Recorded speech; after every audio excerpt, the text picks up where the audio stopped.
Hey there, everybody. Welcome back. Today is Wednesday, November 23rd. And so I'm preparing to do a kiln firing here this Friday. I figured I will probably make one big video out of this whole thing, both the glazing, the final glazing, and the firing itself. So I just wanted to kind of show you a couple of the different little projects that I'm working on. Let's just do a little spin around. Hold on here. Pardon me for a second here. Let's just do a little spin around here, and I'll talk a little bit about some of these things. So these are the party favors for Josh and Chelsea's wedding. And so these are already glazed. I've done some wax resist. Now this is mainly just a test. I'm actually going to probably have to do another firing later in the month with the rest of these. But I wanted to do about, maybe 8, 10 pieces with some different glaze combinations so they could pick one that they like. So the glazes that I've chosen are a combination of Light Flux from Mako, Birch, Coral Sands. Those were kind of like the main three, and I've tried them in different combinations. So basically, like I said, I bisque fired these. I've gone ahead and I've actually rubbed some black underglaze into the lettering. I don't know if you can see that, but the black lettering there, so their name will stand out. I even did one right here where I actually glazed completely over it to see if the lettering would show through. So even though that looks kind of yellowy now, that should turn out almost like a slight pinkish color. And then this brown or this gray that you see around the outside is actually the birch, which is kind of a white color. We'll see how those kind of blend together. And then kind of as a nice final touch, I have these iridescent kind of clear glass, and I plan on dropping one of these in each of them to let that melt inside. These are just some square bowls that are going to be once fired. They're just they're still greenware.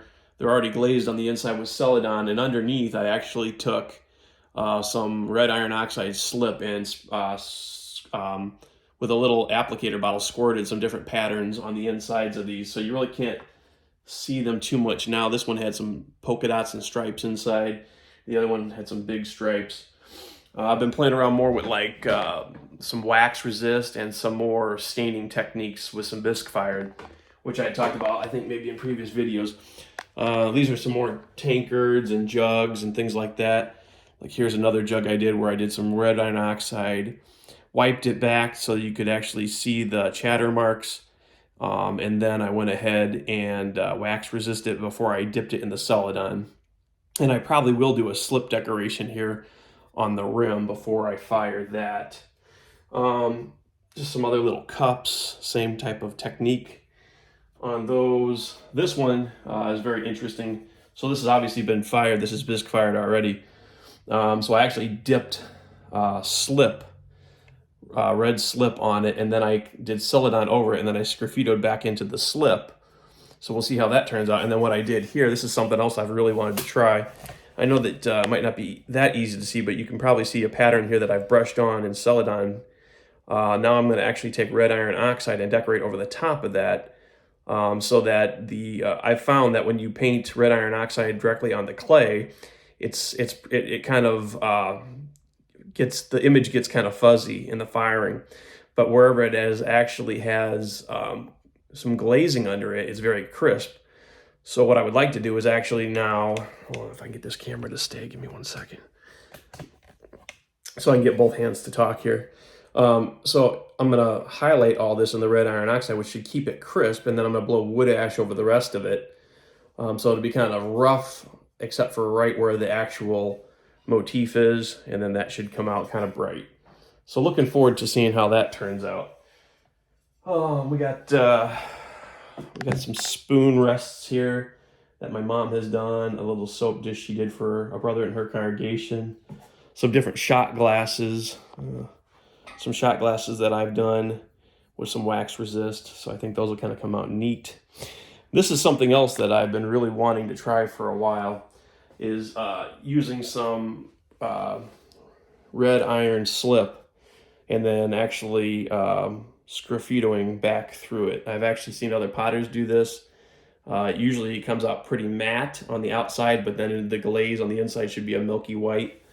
So I'll be interested to see how that turns out. Not exactly sure what we'll get, but we'll see. I'm probably going to do one more. Matter of fact, why don't we go ahead and do one of those right now for you?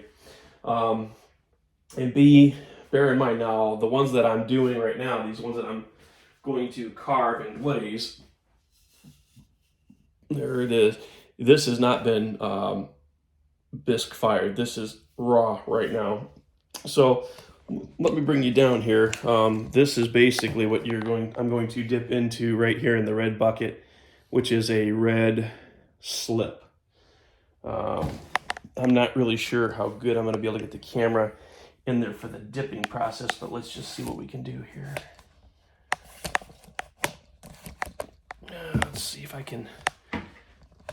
I wish I could. Got to get me a new tripod for y'all. The one thing about this tripod, unfortunately, is that it is not the easiest for shooting. I have no way of tilting the camera down. Give me a second here. Let me think about how I might be able to put this camera somewhere where you can actually see what I'm doing here.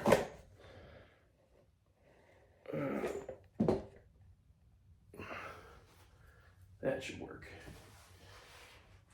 Necessity is the mother of invention, right? So let me move this one out of the way. So the one thing about this that makes me a little bit nervous is when you have raw clay like this, getting too much water content, and it can be a problem. And this is a very thick slip. In fact, one of the things that I have been having a problem with is to actually keep the clay, because it's, for our red slip, this is basically 25% red iron oxide and 75% red clay, which is basically clay that I've just dug out of the backyard and refined, and then water. And keeping it suspended has been proved to be kind of a challenge. I really don't know. I've never made a slip before. I don't even really know how thick the consistency of it should be. But you always, whenever you're dipping, you always want to, first thing is to stir it up and get everything suspended. So let's go ahead and dip this down. Oh, and one of the things I just messed up on is that I forgot to wax resist around the rim, which will be all right. That means the red slip is going to go down a little bit inside the rim. I'm not going to worry about that too much. Tell you what, with this clay, being that I dug it out of the backyard, it's quite fragrant in maybe not a very nice way. Let me get a sponge here because I accidentally got a little bit over the edge. Wipe a little bit of that off. It dipped a lot smoother than my last one, though. That's nice. I have a really nice surface to sgraffito onto. This is, again, very much a learning process for me too. So then you always want to flip it quick. Then you can always kind of, with your finger, lightly go around the rest of it here. Glove. So, real quick here. I've got some new tools, some new scratching, sgraffito, and carving tools, which I really liked. Matter of fact, let me grab the other one, because what I did on this one, let me just show you again, that I just did for the vine, I have ones that have a little sharper of an angle, and then for the leaves, I used more of a rounded one. And I'm just this is the first time I've ever done it. So like these kind of leaves were kind of all, like I tried to make them all kind of look the same. But then as you'll see, as I went around, I started kind of purposely doing more irregular, which I think kind of looks neat. We'll see how it comes out of the firing. Let me go ahead and grab that other tool. I'll be right back. Actually, on this one, I'm not gonna do the whole vine thing.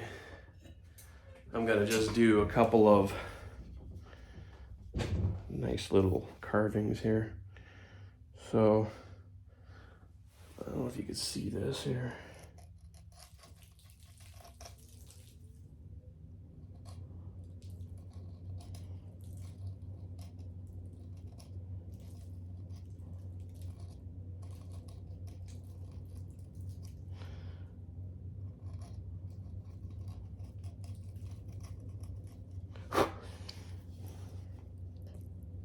like so.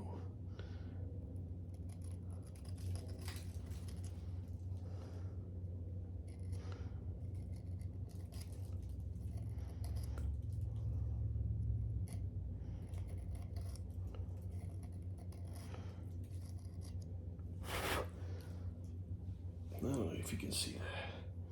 That's the nice thing about the sgraffitoing, is that when you come back, you get the different color, which is kind of neat.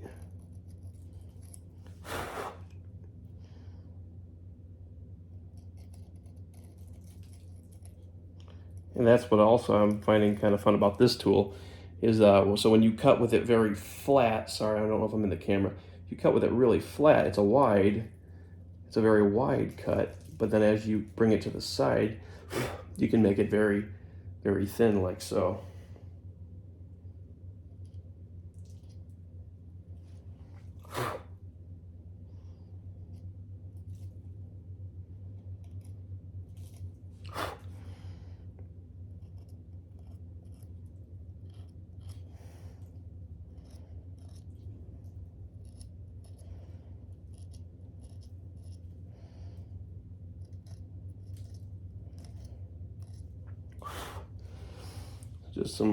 Just something kind of interesting here. You could even kind of do some more.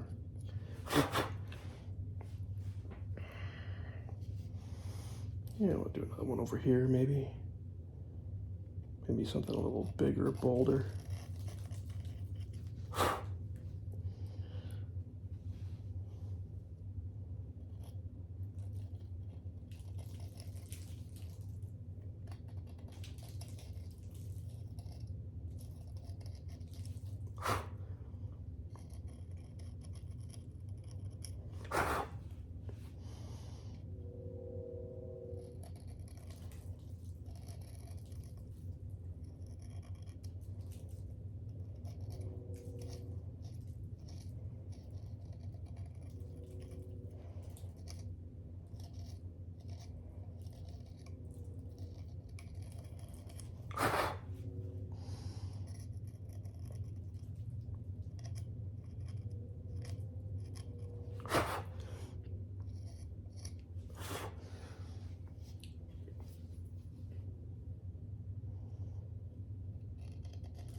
Which should make this kind of textural too.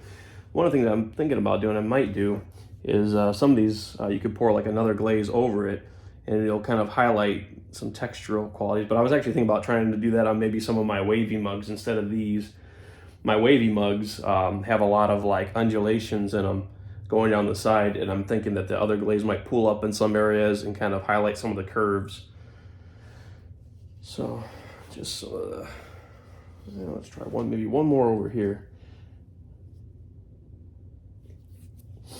Oh, let's put those little.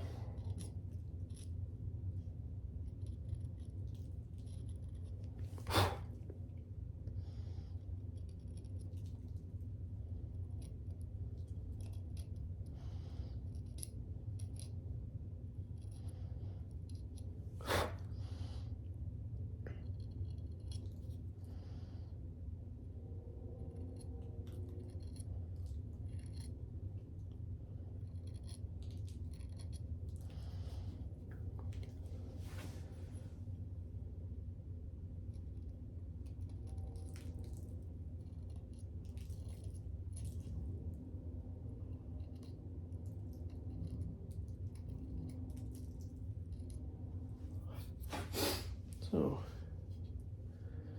maybe like one more right here. These are both kind of curved. Let's see, that one's curved left, that one's curved right. Okay, so we'll just alternate, we'll go left again. Right here.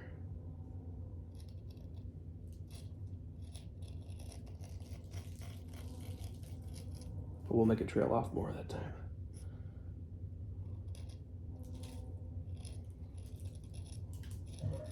So it's really whatever you like, you know. Sometimes with some of these designs, less is definitely more.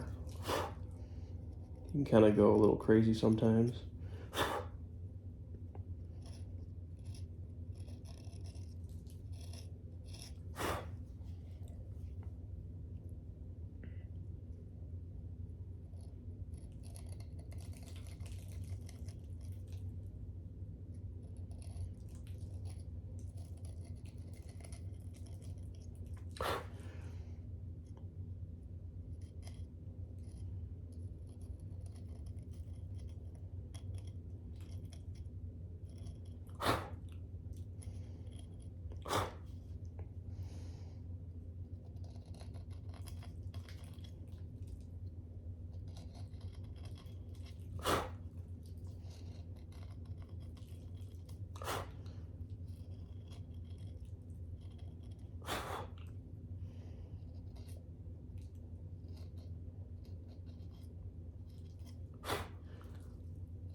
And there we go. Oh, don't fall. So it'll be a white glaze on the inside. And then hopefully this matte slip on the outside. So basically I'm going to carry on doing that. I'll show you a few more pieces that I have worked on. This bowl is kind of interesting. I'm trying a lot of new things. This one I was really upset about. I actually, in a previous video, you saw me bisque fire this at my parents' house, and it cracked. I'm not sure if you can see it, but there's a crack all the way across. And so what I'm hoping is that by putting the slip on the inside, that maybe the slip will melt but seal the bottom, and the crack might not completely damage the bowl. And then that's a Celadon glaze inside with wax resist spots. I'm not sure if it's going to run, what it's going to do. I will probably do some iron oxide decorations in some of these areas that are kind of left blank. I've done this carved rim bowl, which is one of my nicer bowls. It's also slip decorated inside with a Celadon glaze, and then I sgraffitoed the vine or whatever you want to call that on the inside. I may even put some glass in here. I don't know, we'll see. I'd like to maybe do something to highlight the swirl a little bit. Or I may just leave it like that and see, maybe when the Celadon drips down, maybe it will actually highlight the swirl texture a little bit. So I may just leave it like that and see what happens. But I'm gonna do wood ash on the rim and on the outside here. What else do I have to show you? Oh, I was telling you about the ones that I plan on maybe double dipping. So on these, I'm thinking about not doing any decoration, but merely dipping this in the slip, and then maybe my white milky glaze or something else might highlight some of these ridges and bumps in the mug. So we'll try that maybe. And oh, I had one other mug that I'm pretty excited about. Yeah, I like the shape of it to begin with. This is one of my ones that I'm going to try with the Mako glaze, my first commercial use of commercial glazes. And so basically that's my Celadon, homemade Celadon glaze on the inside. And as you can see, there's some spatters of red slip in there. I also have red spatters of slip underneath this glaze, which should hopefully bleed through a little bit. But this particular Mako glaze is called Stormy Night. What is it called? I think it's called Stormy Night. But I'm hoping that I'm gonna actually put some light flux, which should allow the colors to kind of bleed together. And then I'm going to do wood ash along the bottom of everything. But I'm really looking forward to seeing how this one turns out. Alrighty, so I'm going to continue on just doing some more decorating. I'll bring you in maybe when we do some wood ash blowing or some loading of the kiln. And definitely when I unload the kiln, we'll bring you back in, or during the firing. So, alright, we'll talk to you soon. Alright, so it's Friday, November 25th. I just wanted to bring you in as I'm loading the kiln. Yeah, I can get quite a few more mugs in this kiln than I thought I could. One of my issues is that I don't have the right size stilts for everything. So I'm really having to kind of mix and match. My lower shelf has a lot of short things on it, so I had to put maybe only maybe 4-inch long stilts in there and kind of shim it up with some fire bricks. But I think I'm coming out pretty much where I want to. So I just have basically a few more things to put on this shelf. I got a little spot right there. I think that's all the mugs though. I'm just also blowing some wood ash on my few remaining bowls. I'll try to get as many oil lamps in as I can. We'll see how that goes. I have way more oil lamps I think than I probably could fit in it. I said you pretty much have seen in my other videos how I've basically taken, well, I'll show you real quick, I guess. I'll show you one. I definitely want to always, I like using my little turntable here, my design wheel, for doing the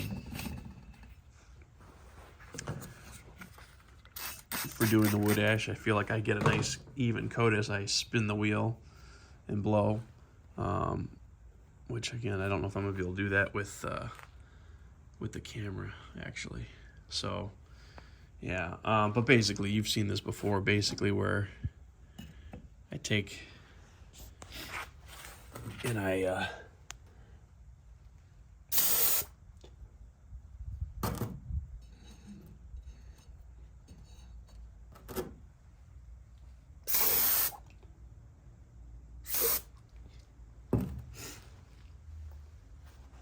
don't know how my camera work was there. But anyway, yeah, I'm basically just blowing some wood ash on these other pieces here, get them loaded up in the kiln, and hopefully I can get it started here in the next maybe a half hour, 45 minutes. Because again, it's the day's getting by, and I want to get this done. So anyway, I'll bring you back in at different points in the firing. Alright, I want to give you one last look before we start the firing. That's probably the most packed I've ever made this kiln. I pretty much got just about everything in. I had one redundant lid to something that I didn't make in, but it was redundant anyway, which is this one right here. And I didn't get very many oil lamps in there. I probably have about 7 or 8, but I'm going to do another firing next month, so yeah, we'll get those in then. But I really had to really be careful here. So when you're packing a kiln this tight, I actually had to sand down those, or cut down those stilts right there. I had 6-inch stilts, but I needed more like about 5 inches. I need a very specific height to get over that bowl right there. And so I shimmed it with some fire block and then cut down my 6-inch stilts to 3-inch stilts. So that's more like it's about 4 inches actually. I think those fire bricks are about 1/2 inch thick. But anyway, so to make sure that your lid is not going to hit, you need to take a straight edge like that across just to simulate where the lid's going to come down. And as you can see, I do clear, but just barely. So that's good though. I think it's going to be fine. But I want to get in as much as I can because, again, I'd like to do another firing, but you just never know what's going to happen, and you try to get as many of your pieces in as you can. But anyway, we'll go ahead and light this fire and get going.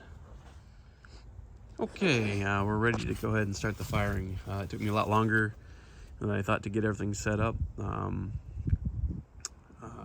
I had to do some plumbing with my my tanks a little bit. I've gone ahead and leak checked them, make sure that there was no leaks by putting soapy water all over the hoses and the connections. So those look good, they're ready to go. And then as a safety precaution, as always, you want to have some way of, if a fire was to start, some water. So I got a hose strung up over here and I've already tested that. So we're good to go. So let's go ahead and light this puppy.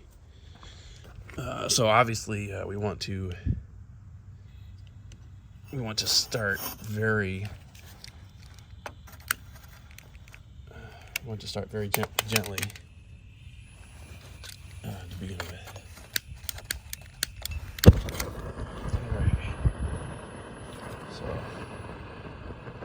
we don't want hardly any pressure at all. With that good yellow flame there, and we want to stick it up in there a little bit. You don't want to stick it in so far that you can't get any oxygen to mix back here. That's where it's drawing in the secondary oxygen, and obviously around it. But yeah, you want to start very, very gently. You know, this is kind of the most finicky part of the whole firing, because you're trying to warm up your pots. Again, I was just glazing yesterday. Some of this is raw glazed. You want to bring that temperature up very, very slowly.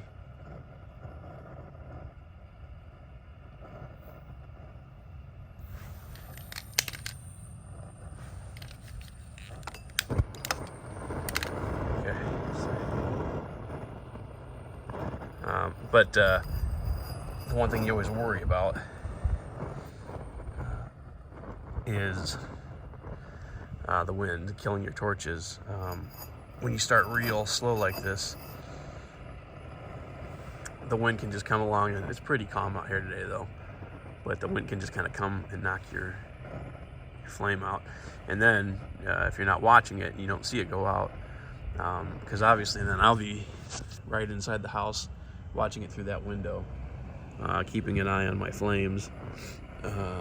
But if you don't catch that, then you start filling up your chamber with unburnt propane. You saw when I lit that first torch how it gave a little that's because it had built up a little bit of gas in there that hadn't been burned, and you start burning it all of a sudden, you can have an explosion. So you always want to make sure that you keep an eye on your torches. If for any reason they do go out,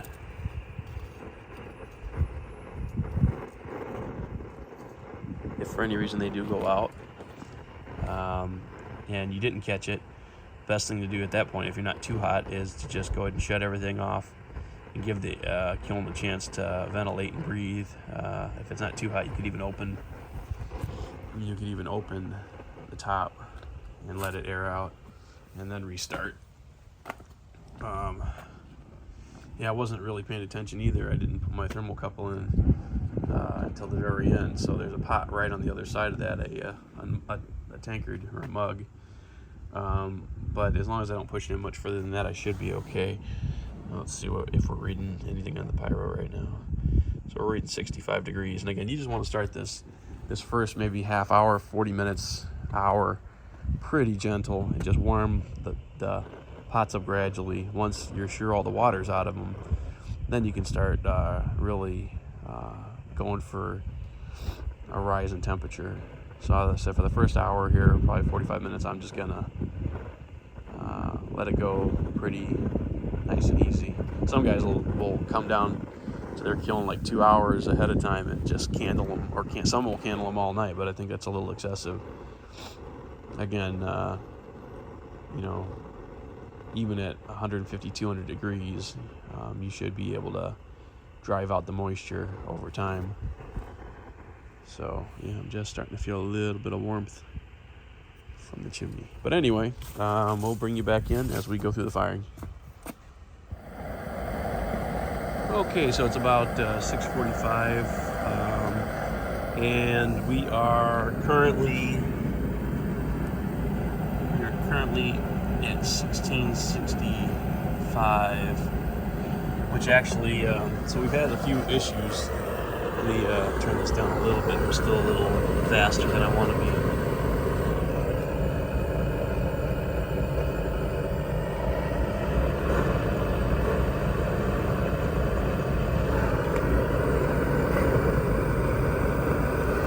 Still a little hotter than I want to be, because again, during a firing like this, because I'm doing a lot of once fired clay, and there's not a bisque firing on a lot of this stuff, typically you would, in a bisque firing, you would take it up to about 1700 degrees or so. And you would do that slowly, and that would burn out a lot of the organic matter, and plus then there wouldn't be any kind of glaze on the bisqueware, obviously, so it's not that big of a deal. Whereas when you're doing once fired, you have a glaze already on a lot of greenware.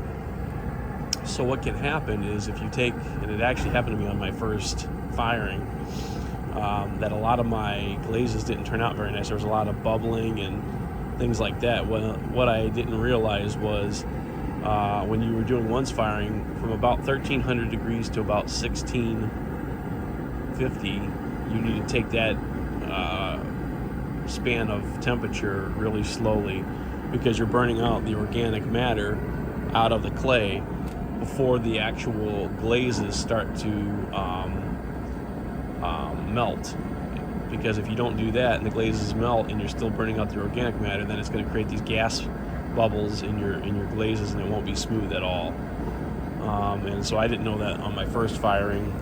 So I'm right now at about 2 hours and 15 minutes, and I've actually kind of gone a little hotter than I wanted to. Not too much, but I definitely don't want to go up any higher than what I am right now, at least for the next 15-20 minutes. And then after that, really, then it's, we can shoot for the stars. We could start going for max temperature of 2330 or so, cone 10 temperatures. So, but yeah, so we're doing good. So we're about maybe a little over 6 hours into the firing. Let's see if I can show you the cones at all. I don't know if you're gonna be able to see them in there or not.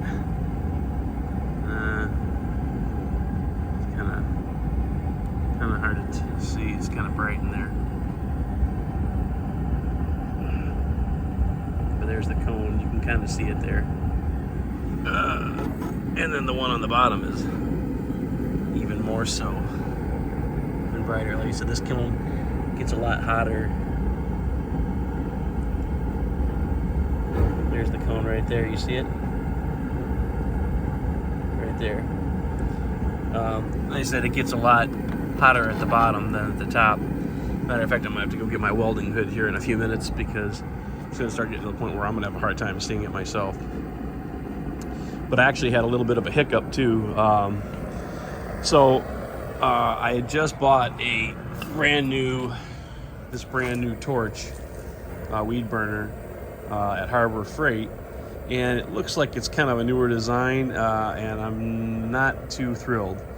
I was actually looking for that torch right there, and I couldn't find it, so that's why I used this one. And I figured, well, I had brought 2 new torches, and just might as well go ahead and start with 2 new ones. But this thing, even when I turned this all the way open, was not getting a sufficient flow. Actually, my right burner was really doing all the work, and so I was able to finally find this other torch here, and I swapped that out just now, and yeah, it's making quite a bit of a difference. Apparently, these redesigned torches are not nearly the flow as the old ones, which is not great, because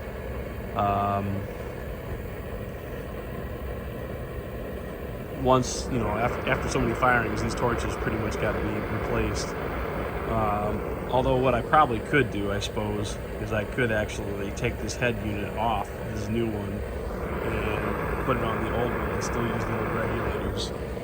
So maybe that's what I'll end up having to do. But yeah, let me real quick, we'll go inside and I'll show you where my cone, oh actually, you know what, let's take one last look here. I want to make sure that we're not rising still temperature.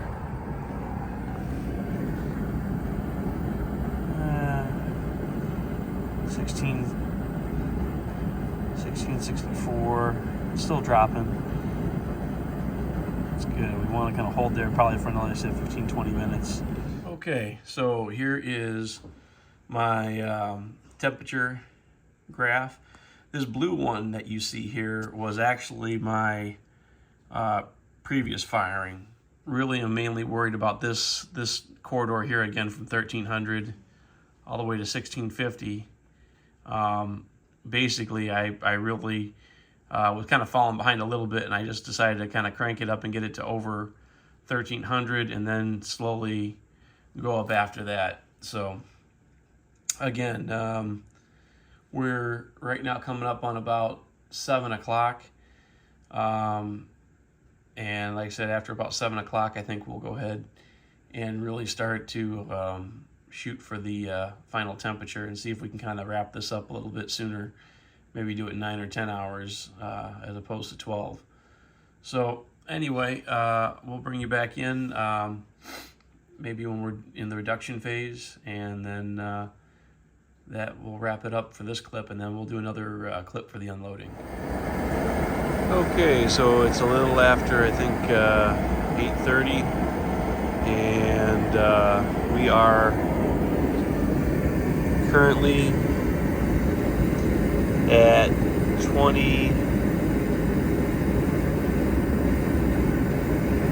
2037, and obviously you can see I just put it into reduction. So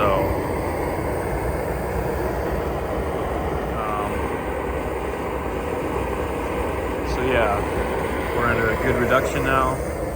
Now we got to just get her up to 2300, 2330. We're still climbing, which is good.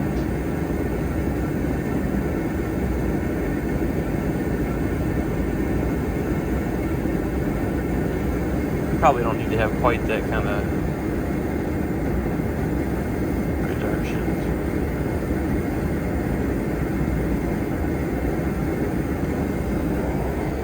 Back off just a little bit.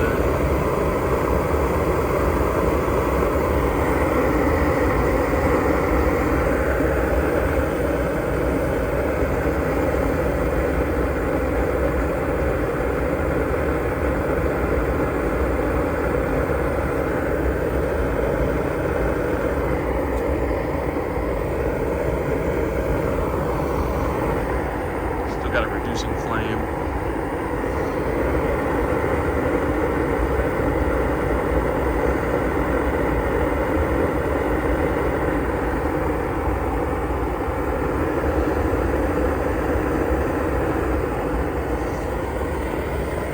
It is always a balancing act, because you want your temperature to go up.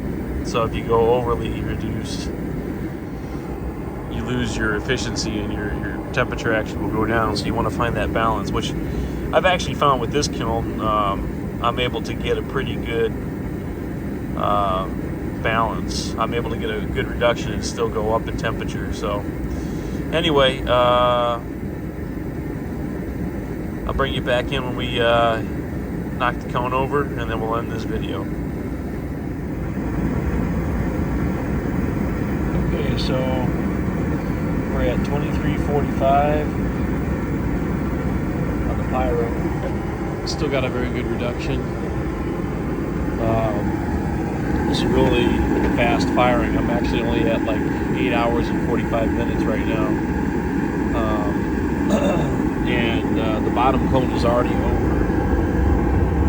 I don't know if you can see it. Yeah, you can see right there, it's snaked over.